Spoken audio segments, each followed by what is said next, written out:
Libre. Nous voudrions l'être toujours davantage, et pourtant nous faisons chaque jour l'expérience qu'il n'est pas si simple d'être authentiquement libre.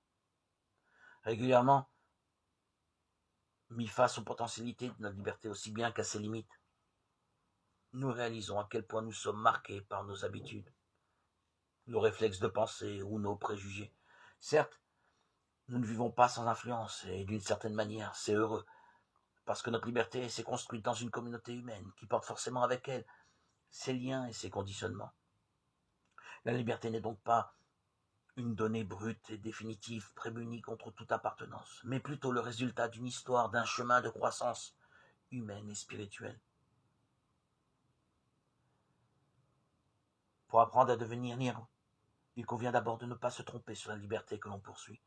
On pourrait être tenté, en effet, de vouloir supprimer toutes les contraintes extérieures qui font obstacle à la possibilité du choix. Grandir en liberté reviendrait alors à multiplier les possibles.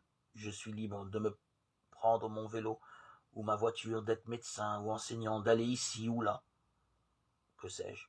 Et pourtant, l'authentique liberté ne se trouve pas tant dans l'absence de contraintes extérieures que dans la capacité intérieure à mobiliser ma volonté.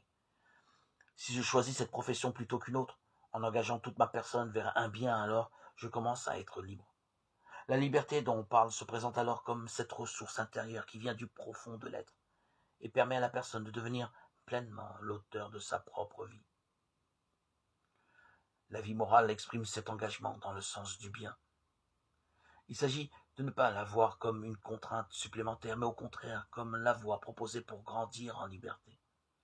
L'orientation de la personne vers son véritable bien est source en effet de libération et non d'aliénation.